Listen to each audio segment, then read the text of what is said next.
부처님은 이 세상에는 한 가지 일만 있다고 하셨습니다. 일대사. 그것은 바로 부처님이 중생을 교화하는 그런 일입니다. 부처님은 저 먼 곳에, 저 아득히 높은 곳에 홀로 계시고 우리는 다 미천하고 어리석은 그런 중생으로 부처님을 졸졸 따라만 가는 그런 수직의 관계를 말씀하시는 것이 아닙니다. 부처님은 먼저 깨어나신 분이고 우리는 뒤에 깨어날 존재들입니다. 그리고 이 세상에서 벌어지는 일은 그 먼저 깨어난 분이 아직 잠들어 있는 우리를 흔들어 깨우는 일입니다.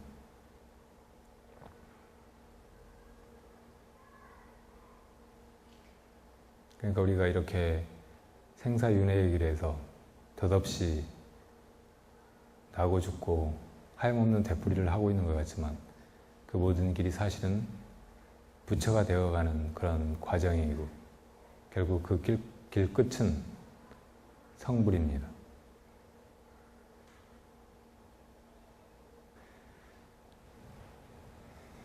자, 오늘은 불이람 이야기를 하고 있습니다. 불이람에서는 외형적으로 보기에는 시정의 정치나 사회 현실과는 좀 거리를 두고 홀로 초연한 듯 지내시는 그런 모습으로 보였습니다. 가끔은 차를 한 잔씩 기울이면서 그 차를 통해서 고요하고 맑은 그 내면을 더 깊이 들여다보고 그 당신이 그렇게 자연과 단순하고 맑은 그런 일상을 통해서 건져낸 것들을 찾아오는 사람들에게 아주 자연스럽고 편안하게 그렇게 회양하기 시작하셨습니다.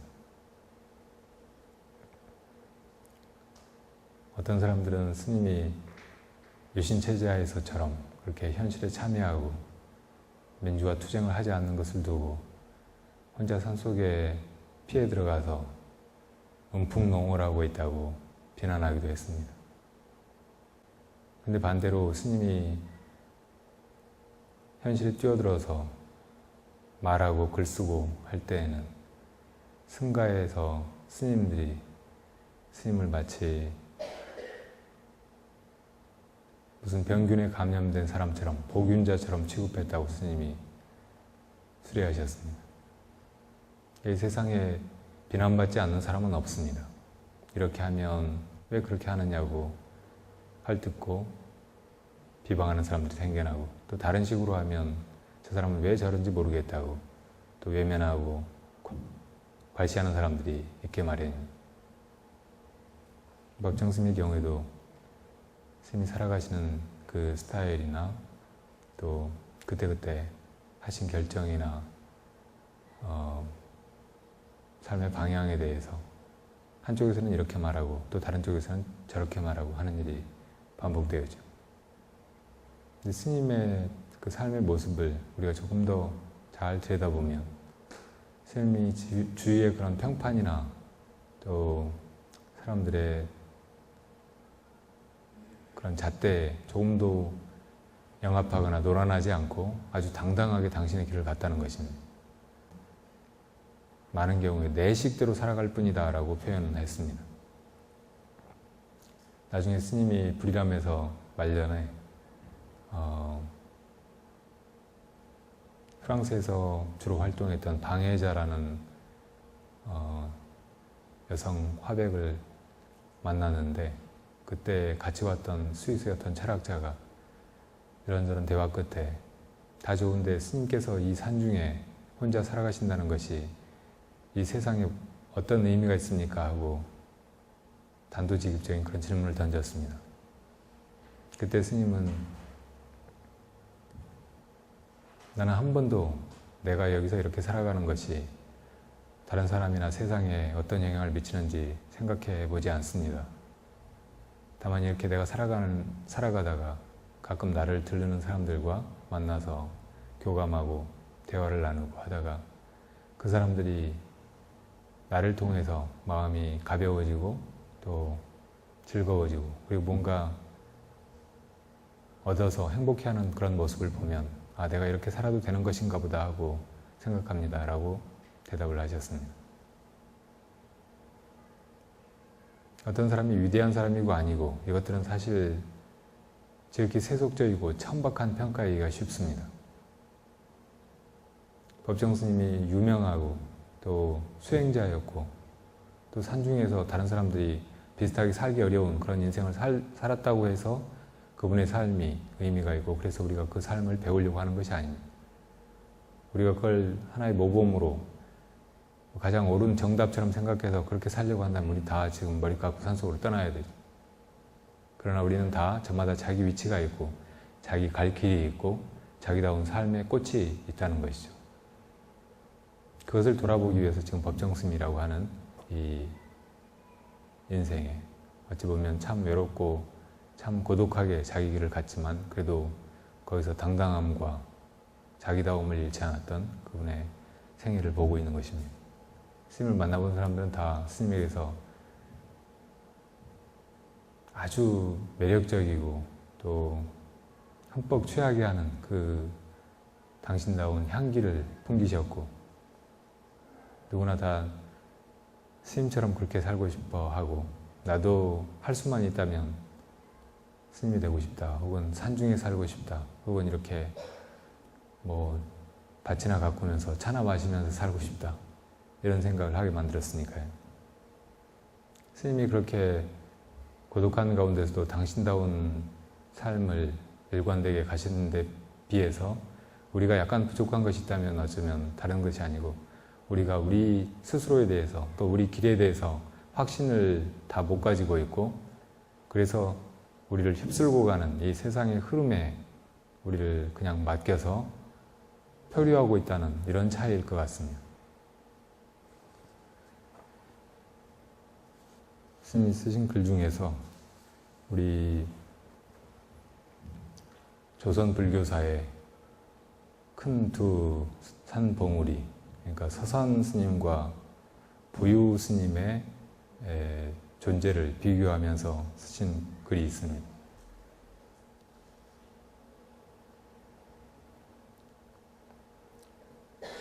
부유 선사의 글에 다음과 같은 개송이 있다. 깊은 산에 홀로 앉아 있으니 만사가 시들하여 진종일 문을 닫고 무생을 참고한다. 생애를 되돌아보면 별 물건이 없나니 다만 한 잔의 차에 한 권의 경책뿐. 향기로운 한 잔의 차와 한 권의 경책으로 자족하면서 청빈하게 살았던 옛 선사의 살림살이를 엿볼 수 있는 글이다.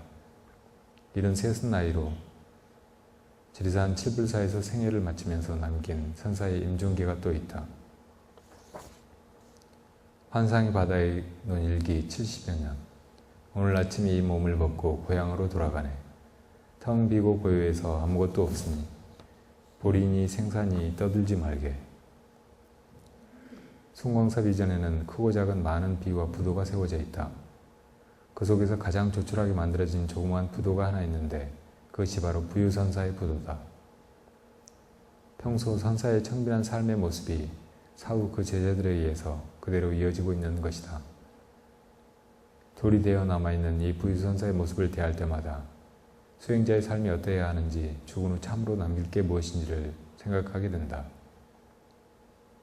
이 조촐하게 세워진 조그만 부도 앞에 설 때마다 수행자의 분수에는 역시 작은 것이 아름답구나 하는 생각이 든다. 수행자의 분수에는 큰 것보다는 작은 것이, 화려함보다는 검소함이, 복잡함보다는 단순함이, 교묘한 것보다는 질박한 것이 어울린다. 조선시대의 선사 휴정과 부휴는, 휴정은 사명스님의 이름입니다. 부용 영관 밑에서 동문 수학했으면서도 각기 그 가풍을 달리했다. 서산대사 휴정은 임진왜란을 계기로 국가 권력과 밀착하여 체제지향적인 태도를 보인 반면 부유는 외란 때 승리병에도 불참한 순수한 수행자로서 초지를 일관했다.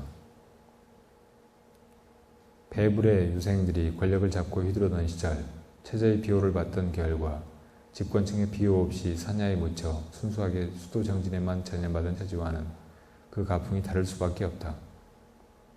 보는 입장에 따라 참여냐 순수냐 얼마든지 논의가 될 수 있다. 하지만 어떤 것이 수행자의 본질적인 삶인가는 시대를 뛰어넘은 진리의 바다에 저절로 떠오를 것이다. 휴정우 선사는 그의 말년에 이르러 스스로 비웃음, 자조라는 시에 이렇게 읊고 있다. 대체로 인간의 삶에는 나이가 귀환하니 이제와 비로소 지난 일을 뉘우친다. 어떻게 하면 하늘에 닿는 저 바닷물을 쏟아 산승의 판사라는 이름을 말끔히 씻을까? 휴정은 자신의 이름자 위에 붙어다니는 선종 판사란 그 명리를 후회하며 씁쓸해하고 있다. 중뱃을 닭뱃을만도 못하다는 말이 있는데 현재도 불교계 일각에서는 그 뱃을자리를 두고 아웅다웅 서로 다투고 있으니 현실이 한심하다. 이 글을 보면 스님은 당시 권력과 정치 권력과 밀착하여 지냈던 수산 스님보다 그로부터 초연하게 한 생을 살아가셨던 부유 스님의 삶을 더 높이 치고 있는 것처럼 보입니다. 그러나 더 깊이 들여다보면 서한 스님에게는 그 서한 스님의 길이 또 서한 스님의 역할이 있었고 또 서한 스님의 원력이나 서한 스님이 이 중생을 사랑하는 그런 자비심이 있습니다. 부유스님에게는 부유스님다운 그런 맑음이 있고 또 이 세상의 속진을 멀리 떨친 그런 초연한 또 맑은 그런 기상이 있습니다. 이 두 가지를 놓고 어떤 것이 옳은가, 어떤 것이 답인가 이렇게 따지는 것은 의미 없는 일입니다. 또 법정 스님이 한때 이 독재 치하에서 잘못되어가는 정치 현실과 그 속에서 고통받고 있는 민중들의 아픔을 외면하지 않았던 것, 그것도 하나의 중생에 대한 자비심과 또 불자로서의 중생 제도의 그런 원력에서 벗어난 것이 아니고 또 스님이 그런 데서 떠나서 산중에서 하늘을 바라보고 바람 소리를 듣고 창가에 앉아서 좌선하고 차를 마시고 그렇게 지내신 것이 이 역시 또 불제자의 행리나 또 중생을 향한 자비심 여기서 아주 벗어난 것이 아닙니다. 스님이 이렇게 살아가시는 동안 점점 이제 스님을 찾아오는 사람들이 많아졌는데 그 사람들 중에는 스님들도 있고 또 속가에 다양한 그런 부류의 사람들, 여러 분야에서 자기 세계를 가진 사람들, 또 아직 아무것도 모르는 사람들, 또 그냥 자기 삶에 괴로워하다가 스님을 찾아온 사람들도 있었습니다. 그 많은 사람들을 스님은 조금씩 조금씩 아주 자연스럽게 불교의 틀이라든지 승속의 어떤 위 이런 것을 떠나서 아주 격의 없이 통하면서 많은 것들을 나누고 또 가르치셨습니다. 점점 스님은 이제까지 불문 안에서 혹은 또 당신 세계 속에서 닦고 수행해 오던 것을 다른 사람들에게 나눠주는 그런 스승의 위치로 조금씩 조금씩 나아갔습니다. 불이람에서도 여전히 그때그때 당시에 그러니까 유신 정권이 끝나고 난 뒤에도 이제 또 군부 독재가 더 이어지고 그랬잖아요. 근데 그런 과정에서 항상 감시당하고 또 당신의 우편물 같은 것이 검열당하는 그런 현실 속을 살아가면서도 그 속에서 그 시대를 풍자하기도 하고 또 그런 것을 날카롭게 질타하기도 하면서도 당신이 하고 싶은 이야기들을 글로 풀어나가고 그리고 그런 책들이 세상에서 많은 사람들을 일깨우고 아주 쉽게 스님 일상의 이야기를 통해서 저 높고 깊은 부처님의 가르침을 사람들에게 풀어보였습니다. 스님이 원래 글, 책에 대한 그런 천착에 가까운 그런 애정을 가지고 있었고, 그래서 유리하게 쓰신 그런 한글 수필이 많은 사람들에게 이렇게 막연하고 저 깊은 산중이나 있는 것 같은 그런 수행자의 삶을 아주 가까이서 친근하게 내가 또 조금 엿보고 담고 싶은 그런 삶으로 이렇게 쉽게 해석해서 보여주셨습니다. 그때 스님을 만났던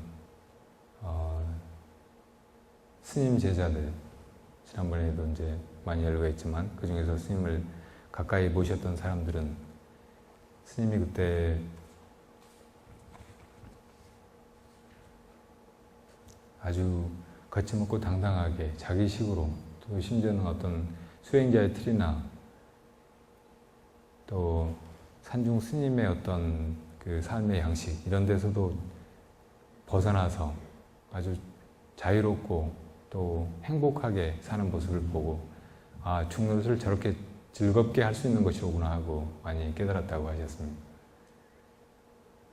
어떤 때는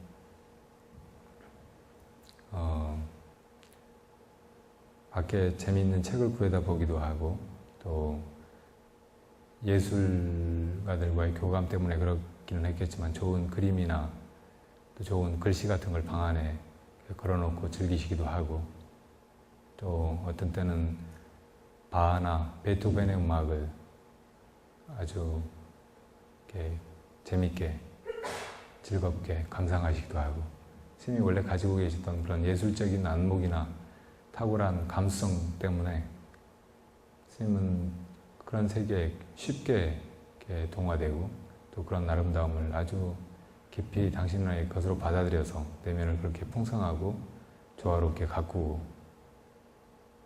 또 그것을 다른 사람들에게 당신의 일상을 통해서 아주 편안하게 보여주셨습니다.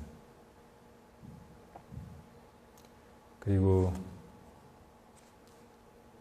스님과 차를 그때 마셔본 사람들은 뭐 이 세상을 살아오면서 이것저것 한두 가지를 먹어보고 한두 가지만 마셔보고 했을 리가 없지만, 아마 이것이 이 세상에서 내가 내 입안으로 음미할 수 있는 것 중에서 가장 맑고 향기로운 것이다 라고 느꼈을 것 같아요.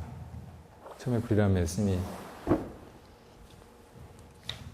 다시를 아주 자그마하게 꾸미셨어요. 그러니까 가운데 선실이 있고 왼쪽에 불때는 부엌이 있고 그 앞쪽으로 작은 방이, 그러니까 한 사람이 들어눕고 나면은 옆에 누가 있기가 불편할 정도의 그런 자그마한 방에, 근데 거기다가 작은 그 액자나 좋은 그림을 걸어두시고, 그 아래는 흔히 꽃 한 송이나 겨울에는 석창포, 개울가에서 파릇파릇하게 자라고 있는, 돌에 붙어서 자라고 있는 그걸 떠다가 놓고 즐기시고, 아주 단순하고 간결하면서도 정말 깨끗한 그런 분위기에서 차를 즐기시고, 또 오가는 사람들에게 가끔 한 잔씩 주시기도 하고 그랬는데, 우리도 그때 스님께 그렇게 얻어마신 차가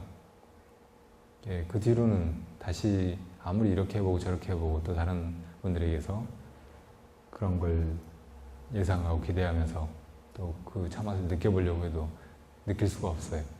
그건 머릿속에 그냥 기억으로 남아있을 뿐이고. 이게 다 실문이에요. 그리고 그 위에는 사월이 사월이었다, 청산의 사월이랐다. 머리랑 다리랑 먹고 청산의 사월이랐다. 스님이 손수 써서 서가까지 하신 그 편에 붙어 있었고요. 처음에 목수들이 영성하게 지었던 집이지만 스님이 사심으로써 스님의 손길이 닿고 스님이 거기에 영혼의 흔적을 남기고 하면서 이 불이람은 정말 아름답고 모든 사람들이 와서 보고 다 감탄하고 참 수수하고 감박하면서도 정말 격조 있고 또 우아한 그런 건물로 보이게 됐습니다. 집을 항상 스님이 손수 돌보고 손수 가꾸고 손수 여기저기 다듬고 하셨어요. 여기 도배하는 거 이런 것도 스님이 손수 다 하시고 해마다 가을에 찬바람이 나면은 이렇게 문에 창호지를 다 손수 뜯고 거기다 새 종이를 바르는 거. 예를 들어 기와가 깨지거나 그러면 그걸 가는 거. 저 지붕 위에 뭐 잡초 같은 것이 자라나면 그런 거 뽑는 거. 또 매일매일 청소하는 거. 그런 걸 스님께서 다 순수하셨어요. 그러니까 당신이 그렇게 살아가시는 것을 누구한테 의지하는 것을 싫어하셨고 누구 앞에서 도와주려고 해도 그것은 극구 당신 일이라고 마다하셨습니다. 그렇게 아무에게도 의지하지 않고 아무의 도움도 빌리지 않고 그렇게 홀로 존재하신 그 힘이 사람들에게는 이제 어떤 때는 차고 냉정한 것처럼 보이지만 또 어떤 때는 조금 돌아서 생각해 보면 그래도 참 고고하고 높아 보인 높은 인격으로 그렇게 보였던 것 같아요. 이 스님께서 여기 계시는 동안 이제 출가한 제자들이 또 스님에게 생겼습니다. 스님은 여기서 8사람의 제자를 받으셨어요. 그런데 그 중에서 한 사람이 나중에 환속을 했고 7명이 지금까지 남아 있습니다. 맨 먼저 덕조 스님이 송광사에 현장 스님이 원주를 하고 계실 때 스님이 원래 나는 상좌를 두지 않겠다 이렇게 선언을 하셨기 때문에 아무도 스님께 가서 이렇게 출가 제자가 되려고 해도 스님이 받아주시지 않아서 스님 문화에 출가할 수가 없었는데 그래도 스님한테 한 사람의 제자는 있어야 되지 않겠느냐고 자꾸 권하니까 스님께서 그럼 나도 효봉 스님의 은혜로 내 은사 스님의 은혜로 스님이 됐으니까 딱 하나만 받겠다고 이제 덕조 스님을 받으셨어요. 근데 그 뒤로 또 이제 무슨 인연인지 한 사람씩 더 생겼어요. 근데 그때마다 스님은 항상 안 받으시려고 하는 그런 태도를 취하셨고, 이렇게 많은 사람들이 이제 스님 제자가 되고 싶어 하니까 그 중에서 어떻게 하다가 이제 스님 제자가 이렇게 된 사람들이 또 생기고 해서 이제 7이 된 것입니다. 상좌 하나에 지옥 하나다 이런 말을 예수님들이 많이 쓰셨는데 스님도 그 말씀을 여러 번 하셨어요. 우리가 이 세상 살아가는 것이 배움의 과정이라면 그 배움의 과정은 스승과 제자와의 교감을 통해서 이루어지는 일이잖아요. 부처님이 중생을 교화하시는 일이 이 세상에 한 가지 일이라고 했는데 그것이 결국 스승이 제자를 길러서 또 스승으로 만드는 그런 일이라고 할 수 있습니다. 스승이 이렇게 보잘것없고 우스꽝스럽고 온갖 문제투성이인 제자를 받아다가 그 제자의 잘못된 점 안에 온갖 마음 안의 독을 다 벗겨내고 닦아내고 정화해서 결국은 완전히 건강한 하나의 부처로 또 한 사람의 스승으로 이렇게 단련해내는 일, 이것이 이 세상에서 벌어지고 있는 한 가지 일이라는 말이죠. 근데 그 일은 정말 쉬운 일이 아니에요. 자식을 하나 그냥 살게 만드는 일도 어려운데 그 자식을 온전한 인격으로 이렇게 가르쳐서 기르는 일은 그보다 훨씬 더 어렵죠. 그래서 이 세상에서 이렇게 인간들이 삶을 영위해 나가는 것이 부모가 자식을 낳아서 기르니까 그렇게 되는 일이라고도 할 수 있지만 그보다 더 자세히 보면 스승이 제자를 기르기 때문에 이 모든 것들이 이어져 가고 발전해 간다고 말할 수 있습니다. 스승이 노심초사하면서 제자의 끝없는 실수와 잘못을 거듭거듭 용서하면서 그래도 그 속에 정말 까맣게 묻혀있는 그 가능성을 지워버리지 않고 또 용서하고 또 받아들이고 또 이해하고 또 다시 희망을 가지고 독촉하고 격려하고 때로는 때리고 꾸짖고 해서 그렇게 데리고 가는 일이 이게 정말 만만한 일이 아니죠. 저희 제자들도 7 제자들도 스님이 만약에 오는데도 제자들 다 받으셨다고 하면 수백 명이 됐을지 몰라요.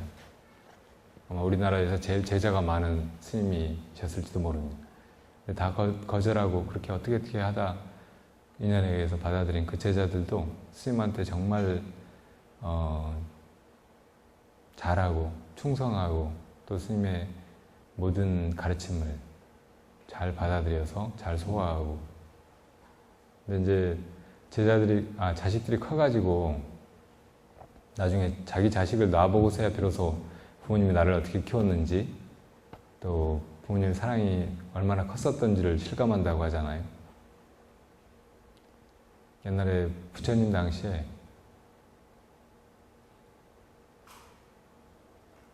아자타사투르라는 빈비사라 왕의 아들이 있었어요.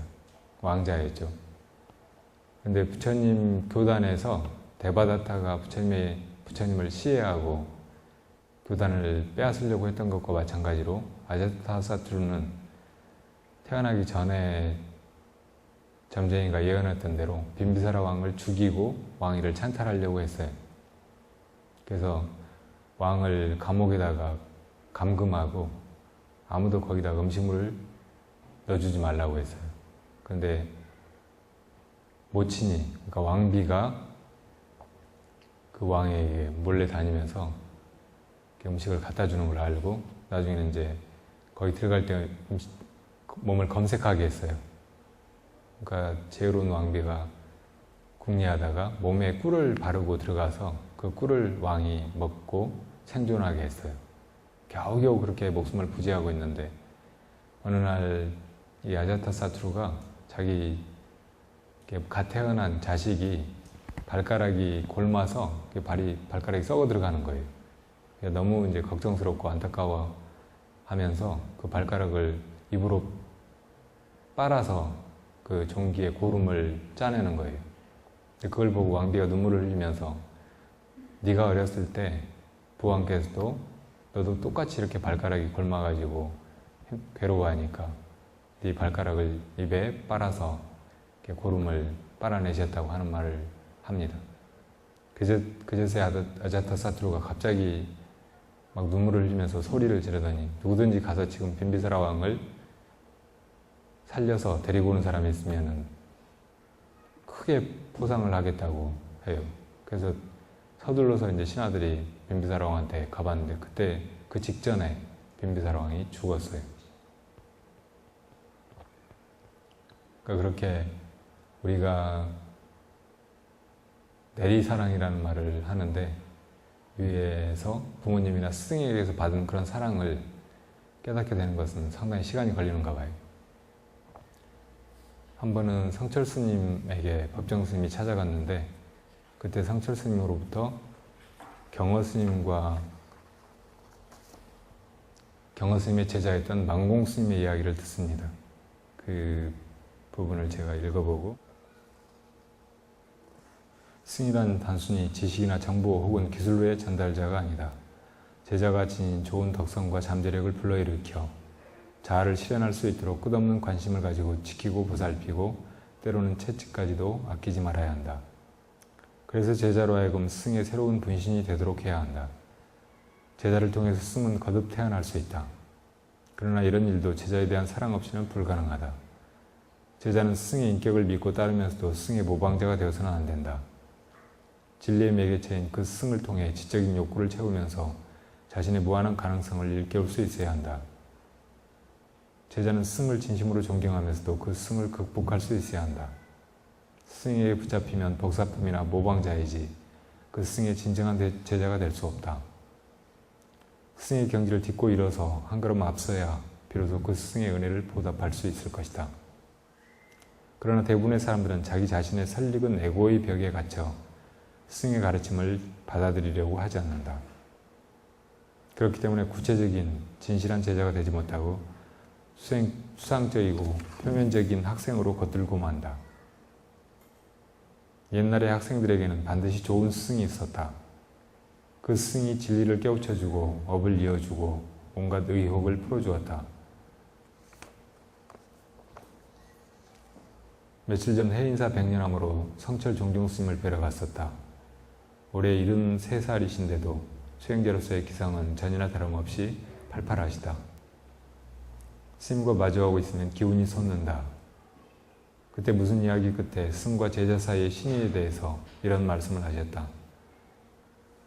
스님이 행각을 하던 젊은 시절 망공 스님에게 스승인 경허 스님을 어느 정도로 믿느냐고 물었다. 그러니까 성철 스님이 행각하시다가 망공 스님을 뵙고 망공 스님께서는 망공 스님의 스승이신 경허 스님을 어느 정도로 믿느냐고 물으신 거예요. 경허 스님은 1849년에서 1912년까지 생존한 근세 한국 선불교를 크게 중흥시킨 선사로 그 문화에서 만공, 해월, 하남 같은 뛰어난 선승들이 많이 배출되었다. 그때 만공 스님의 대답은 다음과 같았다고 한다. 가령 둘이서 깊은 산 중에서 길을 잃고 헤매다가 허기에 지쳐서 쓰러져 마침내 둘 다 죽게 되었을 때 스님은 더 사시면서 많은 중생을 제도해야 할 것이니 저를 잡아 드시고 기운을 차리십시오 하고 기꺼이 목숨을 내던지겠다는 것이다. 승을 위해서라면 목숨까지도 아낌없이 바치겠다는 말을 듣고 더 할 말이 없더라고 스님은 회고하셨다.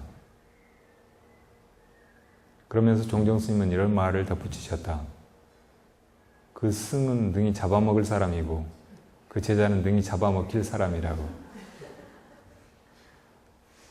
선사들의 직설적인 말이라 그 비유가 좀 거칠긴 하지만 스승과 제자 간의 신의가 전 생명력을 기울인 그것이기에 전해 듣기에도 숙연했다.